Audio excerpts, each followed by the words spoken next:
our diocese, and of course, to the different parishes here in Pasig. Kaya kung tatanungin niyo po kami if we are connected with different churches here as we are in this area po ng Diocese of Pasig. And of course, why we are here? So, simple lang po, no? God speak to a simple sister, a simple nun, na ang sabi niya po sa nan niya yun, speak to the world about my mercy. Because this is the sign of the end times. So that's why po, with this word of the Lord from that nun, we are here to share the kindness of the Lord. Sabi niya po sa kanya, bibigyan niya daw po ng muling pag-asa ng kaligtasan sa lahat ng mga kaluluwa na dudulog sa kanyang awa. So that's why we are here, to share the devotion of the divine mercy para po kayong lahat makatulog sa awa ng Panginoon at makasumpong ng muling pag-asa. Okay po, amen? Yan, may pamilyar po kayo sa divine mercy. Amen. Ayan, so allow me to briefly introduce you sa mga hindi po nakakaalam, no? What's divine mercy is all about. So, and when it was started. So, divine mercy was started sa pamamagitan po through this young nun born in Lord's Poland. Ang pangalan niya po ay si Helena Cuas, Maria Helena Cuas, when she was born 1905. So po silang kakapatid at pangatlo po siya doon. And because of sa paghihirap ng buhay, she only finished grade 3. But at the age of 7, nakaramdam na siya ng tawag ng kabanalan. Kaya for 13 years after this moment, ay pumasok po siya sa komunikasyon at doon siya inubo kaya sarili sa pagdadasal ng pananalangin. At kung pagpasok niya po sa kumpento, siya po ay tinawag na bilang si Sister Faustina. No, si Sister Faustina po, noong taong 1931 ay nagpakita ang Panginoon sa kanya. No, sa isang pamitaan. So, kung mapapansin niyo po, no, meron tayong image ng divine mercy. That's how Sister Faustina see Jesus during that time, nung siya po ay nagpakita. At 4 na taon po, mula nang pagpapakita ng ating Panginoon kay Santa Faustina or Sister Faustina, siya po ay nagsimula mangalara ang tinatawag po natin diary. So, sinusulat niya po doon lahat ng mga encounters niya with the Lord, messages of the Lord, and her experiences with the divine mercy in her daily life with the divine mercy. At lahat po ng mga babagay dito sa inyo today ay galing po sa diary din po ni St. Faustina. So 1938 po, St. Faustina, Sister Faustina doesn't have a long life. She was died at the age of 30 because of tuberculosis. But what is significant on her death is, sabi niya po sa kanyang diary, na ang kanyang kamatayan, ang divine mercy hindi matatapos sa kanyang kamatayan. Vision ng divine mercy hindi matatapos sa kanyang kamatayan. Bagkus, dito pa lamang ang magsisimula. And one of the proof that this divine mercy doesn't stop is because we are here with your brothers and sisters. Sharing what's the divine mercy. Amen? And you know what? Right after the death of St. Faustina, dito po nagsimula pagpapamalas ng divine mercy ng kanyang pag-ibig sa lahat ng kumikilala sa kanya. 1939 to 1941, that is World War II years. And you know, Poland po, where divine mercy was started, is also part of the restricted countries. But alam niyo po ba na ang bayan ng Krakow sa Poland at bayan ng Warsaw, bayan ng Vilnius, kung saan po nandoon ang kumbento ni Santa Faustina, dalawang bayan yung hindi nasa tao na sila. Bakit?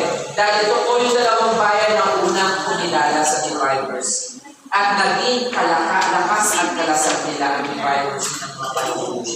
And this leads to many conversion, and this also needs to be known by the Vatican City. So, nung nalaman ko ng Vatican City at po sa divine mercy, 1959, pina-stop po nila. They banned the propagation of the divine mercy. So, bakit? There's already this big blessing of the Lord for those who know Him and dumudulog sa kanyang awa. Bakit pinanito?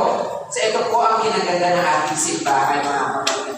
Yung simbahan po natin kasi, kinakailangan mo na magkaroon ng sapat na pagsusuri sa lahat ng debosyon bago siya tanggapin bilang totoong debosyon ng ating simbahan. And divine mercy are blessed to have this.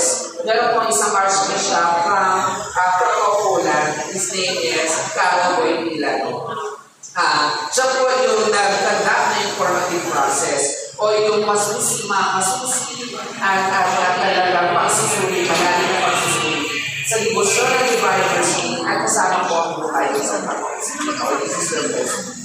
At alam niyo po ba, naglabing siyang na taon, mula nung ito po ay pinahito, ay naibalik po muli ang pagpapalagan ng iba. So 19 years po ito na-stop, and after that study or yung pag-aaral, yung pag-aaral ni Carol po nila, pinabalik po ang pagpapalagan ng divine mercy sa buong mundo, hindi na lamang po sa Poland, at ano naman po pagkatapos ito ay si Carol po nila, Archbishop. Siya naman po ay hindi lang kasunod na Santo Papa. He was named as Pope John Paul II. And po, 55 years after the death of Sister Faustina, yun naman po yung nag-uyotas siya naman po ay mag-beatified. And 1993, she was beatified as Blessed Faustina. 7 years after,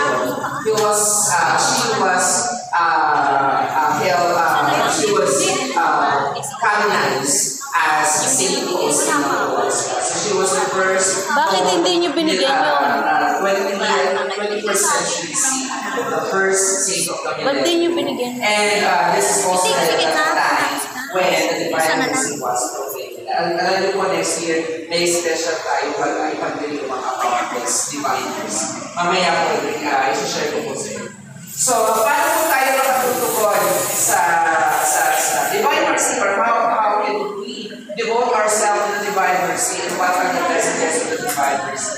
Meron po tayo tinatawag na tatlong mensahe ng awa. At mas natali ko ito, remember, magandaan 2 ABs.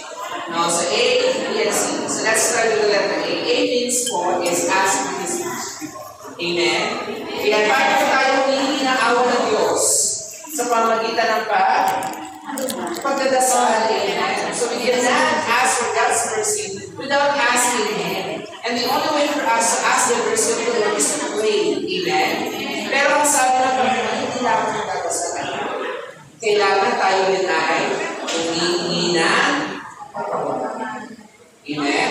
Hindi tayo na hingi, pero hindi ng kalooban natin. So that's why God wants us to approach Him in prayer constantly and repenting for our sins, so that we would ask for His mercy, and not just only the mercy for ourselves, but for the entire world. Amen. Ayan. Pangalawa po, letter B means be merciful. Nais sa Panginoon na tayo maging mga bagay sa ating kapwa lagi at kung saan man. Kung paano tayo biniglas sa Lord everyday with life, strength, and everything, mga biyaya ng Diyos, nais na natin itong ipadaloy sa ating kapwa. Bakit? Because according to the diary of St. Faustina 742, this reminds of His mercy. Amen? Amen. This reminds of the demand of God's mercy. Kaya alam mo po yung ating pong community, ang kanyang pong mga programa ay ganito. Tungkol po sa gawain na kami. So ano po yun? Hindi ka ito. Nung mababasa niyo po sa Biblia at pakikita niyo po sa mga simbahan. Yung pagpapakain, pagpapainom sa mga nauma, pagpunta sa mga may sakit, ginagawa po yun ang ating provision. At yung nakaraan lang po weekends, nagbigay po tayo dito na pakain po tayo dito. Kasi tama ba ako, friends? Kasi meron tayo dito feeding program. Nakaraan hindi lang. So yan po tuloy-tuloy na programa ng ating community in every chapter. No, so next week naman po, nandiyan yung mga susunod maghanap ng chapters like the Malabon, the Bagong chapter ng Caloocan, of course, the Pasay, the Taguig. So yung mga chapters po natin, yan po yung mga programs natin. Linggo-linggo po, may mga naka-assign na. And assign po yung ating chapter sa mga nagpapakain po with the poorest of the poor. And last month lang din po, pumunta tayo sa Manila City, Metro Manila, to give, of course, meditation sa mga kapatid natin nasa loob ng tulungan. Yung hindi ko nakakong pa-check up kasi nasa loob, di ba? May mga doctors po tayo finance, and of course, nurses, and dentists, para po mag-check up yung mga kapatid natin. So ito po, mga programa po ng ating community para makalingat sila at part of, o yung beyond gospel is also part of it. And, of course, in the spiritual side, meron po tayo tinatawag Ba't wala sa kapitan? yung counseling. And of course, meron tayong mga pag-iramay sa mga tao nawawala ng pag-asa. And of course, if you would like to be part with us spiritually, we are inviting all of you. Meron po tayo ditong prayer meeting kung tawagin. We call that Believers Fellowship. Meron po tayo dyan sa may sa Taclara ng Mapipaupo Parish. Every Thursday night po yun, alas 7:30 na gabi. So kung gusto niyo po mag-join, we are very welcome. And kita-kita po tayo doon. Amen po? Ayan, again po, A means ask for His mercy. B, be merciful, and letters po, that means complete trust in Jesus. Sabi na po na ating Panginoon kasi na that the mercy of Jesus is dependent upon our trust to Him. Not the trust of your neighbor, o ng katabi mo, o ng kamag-anak mo, but our personal trust to the Lord. The more we trusted to Him, the more mercy we will receive. Kaya po napakaraming mga miracles na nangyayari with every time na kami po ay nagpapalagana din talaga ng divine mercy. Because most of the houses ay talaga naiintindihan that they need to trust Jesus if they wanted to receive infinite blessings from the Lord. Amen? Kaya sana po, habang nandito sa divine mercy, ipagkatiwala natin sa Panginoon ang lahat. Amen? Oo. Para baka naman natin sa Lord. Sige po. The last part of this, dear friends in Christ, alam ko po may gawain kayo, pero allow me to share this to you with as fast as I can. So there are 5 elements of the divine mercy, and each element of this contains promises of Jesus, which is written in the diary of St. Faustina. Okay po? So isa-isayin po natin. Ano po ang pinakaunang elemento? Of course, yung nakikita natin. The image of the divine mercy. Katulad ko sabi ko sa inyo kanina, kaya po tayo nag-imahin na pakita ang Panginoon kay Santa Faustina. At nung nagpakita po ang Panginoon kay Santa Faustina, inutos ng Panginoon kay Santa Faustina na ipinta siya. Kaya po tayo may divine mercy image. At nais ng Panginoon na yung image na ito mailulog at magbigay po tayo ng paggalang. That is written in the diary of St. Faustina.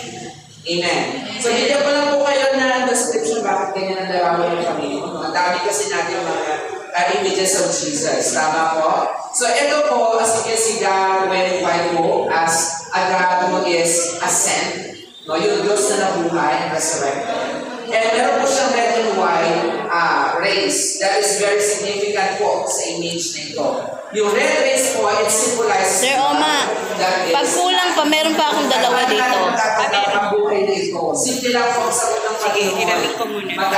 Bali, tatlo na. Tatlo na. Hindi, isa yung binigay kanina. Nagsisigaw po. Ayun, Sir LB. Tsaka dalawa. Tatlo. Oo. Amen. So, ibig sabihin po, ito yung natatanggap natin ang buhay. Pero pag hindi tayo nagsisimba, hindi natin natatanggap ang buhay. Ay pinagkakalawa sa atin. Amen? Kaya kung kaya natin, hindi mo, okay na. Let's ask, let's receive the body of God that is. Amen? At yung puli po, it symbolizes water that purifies or that releases. Hindi siya yung natanggap natin nung tayo ay bininagan. Pangalawa po nung tayo ay pinipilan. Pilan po kayo. Yan, yung iba po, hindi pa po kayo nakasampal ng bisya. Hindi pa po kayo nakasampal ng bisya, hindi pa po kayo mag-gain. So, kailangan masampal kayo ng bisya. Kasi bisya po talaga kasi ang pinag-gain. Pag inumpil ka, makawakan ka lang ito sa kasi. Yan, so mga inasal, kailangan po yun. Yan, so upil, tapos kung sa kasal, of course, meron din po yan kung pinasal na kayo sa simbahan. Pero syempre, minsan lang natin ito natatanggap. Amen. Amen. Yan, araw-araw na kakasala. Amen. Amen. Kaya natin natatanggap ang kayo sa Diyos sa pamamagitan po ng sabayan. Amen. Nakapag-isa lang po kayo ngayon pa. Hindi ba? So, ang natin po rin sa simbahan, at least once a year. Amen? Bakit? Para malinis tayo sa pagtanda ng grasya ng Diyos. At pumas sa atin din ang grasya ng Panginoon sa atin. Amen? Yeah, so I'm not here to judge now, but I am here to encourage you.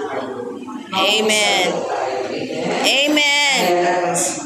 Yeah, may pangalan po dito. Ang sabi ng ating Panginoon, kung sino daw po ang magbibigay pitagan, magbibigay paggalang sa imahe, katulad po na ginawa natin kanina.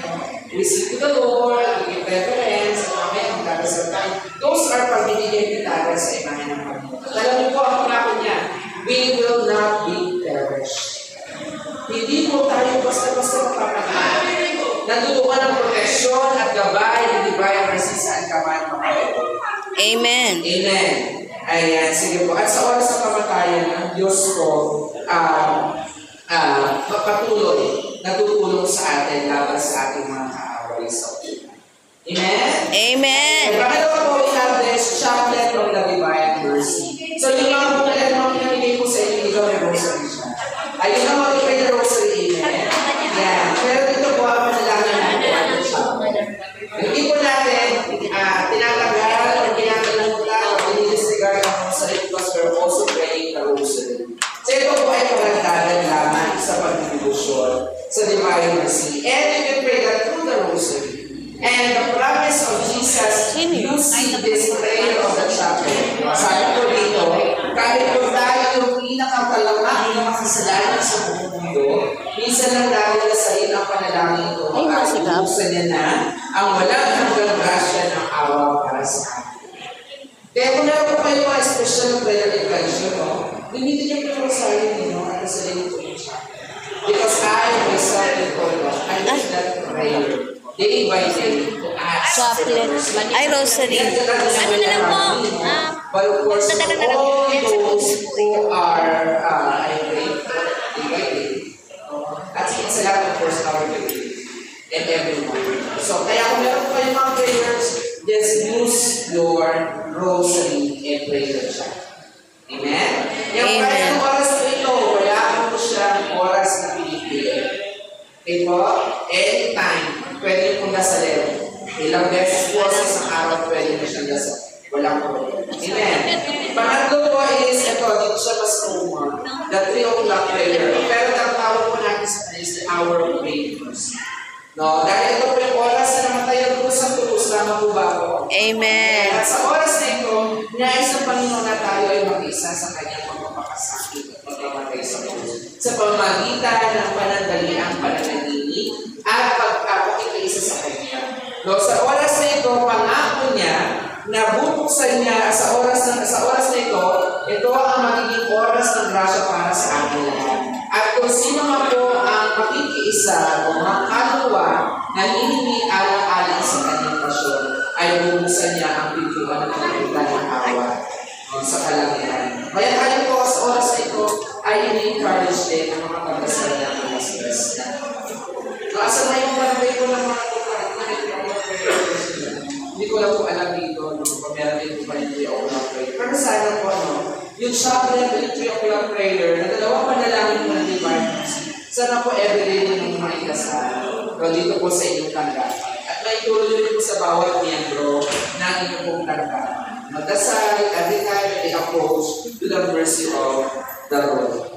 Yan. Pang-apat po is ito, pakistahan ng divine mercy. So, kailan po siya sineselebrate? Wala po siya specific date kung kailan. Pero meron po tayo pattern para malaman kung approaching na siya. So, paano po yun? Alam niyo po yung Palm Sunday, Linggo ng Palaspas? Opo, diba? Kasi sa mga kahabaan na yan, makikita niyo na yung mga nagbibenta ng Palaspas, diba? Linggo ng Palaspas, susunod na linggo ay linggo ng pagkabuhay. Ngayon, pagkatapos ng linggo ng pagkabuhay, yung susunod na linggo, automatic. Diba? Feast of the Divine Ito po, Palaspas, pagkabuhay, divine Mercy. Sa linggo po yung sunod. Ayan. At sa araw na ito, sabi ng Panginoon, sa oras na hingin natin ang kanyang awa, at kapag ginawagan natin yung dalawa ng tabuhin, ano yun? Magsisimba at mamumumunod. Pangalawa, mamumupisan. Dalawa po ito na sinabi niya kay Santa Posin. Ano pangako ni Lord? We will receive plenary indulgence. Ano po yung plenary indulgence? Pagkakawain tayo ng Panginoon sa lahat ng ating kasalanan, itinuturo umpisa. Okay po? Lahat po yun. As white as a snow. Ganun siya kalinis. Pero ito po yung tandaan ninyo, yung kasunod na Panginoon Diyos. Na tayo ay aalisin niya ang mga paghihirap na ating mararanasan dito sa lupa o sa oras ng Panginoon. Amen. Hindi po yung purgatory. Sa purgatory po naniniwala kayo. Amen. Napagkatapos natin dito purgatory kasi may kasalanan tayo. Amen. Amen. Pero po, kung tayo po ay tumatanggap sa oras na at araw na ito ng awa ng Diyos na umpisa na pagkakapala na kumunod. Sa oras na ito, a day, with that day, kung mamamatay na po tayo, hindi diretsyo makalamitan ng ating. Eh kung di man po tayo mamamatay, hindi pa naman kasi doon, hindi pa naman tayo bibigay ng oras na ito. Pero ang pinakahalagang pangako ng Diyos. So, buhay natin. Kung bakit po napakahirap ng mga kaya? Dahil po sa dami. Iba nga dito lang ang iba yung paghihirap ng mga mayayaman. Iba yung paghihirap ng mga mahihirap. Amen. Amen. And the one thing that we suffer, it's because of our sin. At kapag tinatanggap natin ang kalibisan mula sa awa ng Diyos, tinatanggap natin. Ako po, isa po ako sa mga nakapagpatuloy. Because my family is not okay. Anak po ako sa labas. At napakaroon po ng pamilya. When I believe in this, God transformed my life and even my sister. Nakala natin lagi na lang walang pera, lagi na lang kayo sa page. You know, common problems. And mga pamilya ng mga mahigyan na. Pero nalaman ko na, napakalimbaguloy. So that's why we are sharing why this day is very important for everyone. Amen? At yung pinaka-ulit mo, at meron po pala siyang preparation, nandiyan po yung novena ng Divine Mercy sa pinagigay ko natin yung booklet po. So this novena ay sinisimula po ng Biyernes Santo at tayong sisibahan po siya. Inuupisahan. Pero yung mga susunod na araw, pwede po sa kung saan na po namin. Okay? Basta yung first day po ang pinaka-important. And this lasts for 9 days. Kinabukasan po lang na after ng 9 days ay pag-isa po.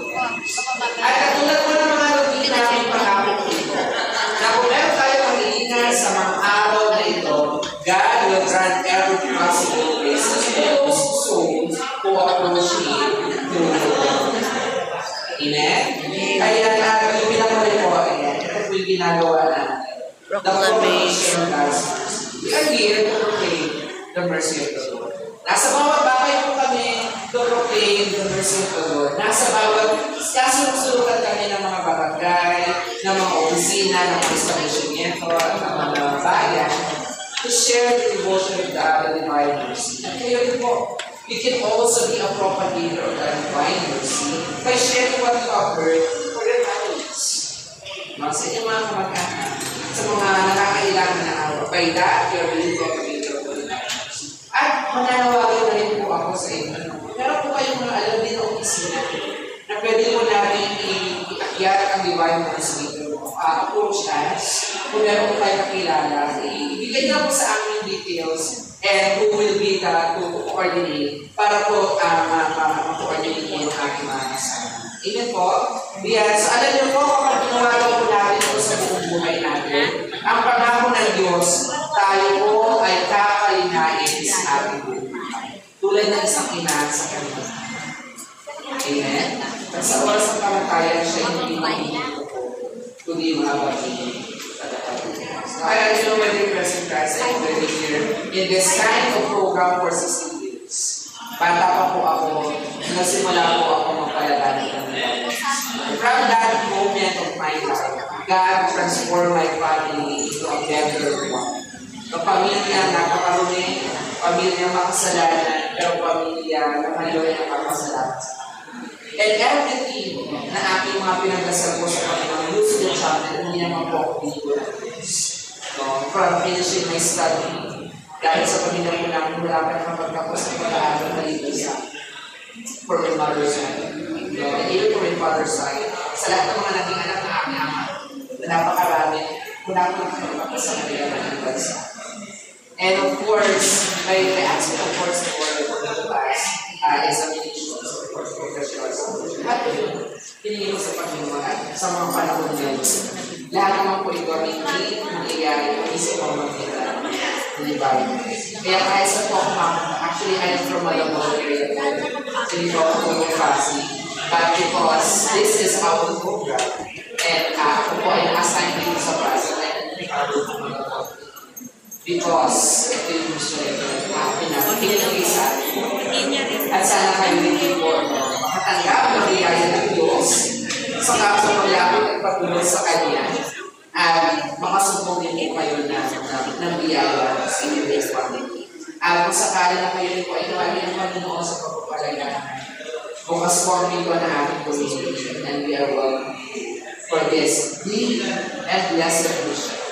Amen? Amen. Sige po. So, at this moment po, we're going to teach you how to pray the rosary or the chaplet of the Divine Mercy. Pwede po labas.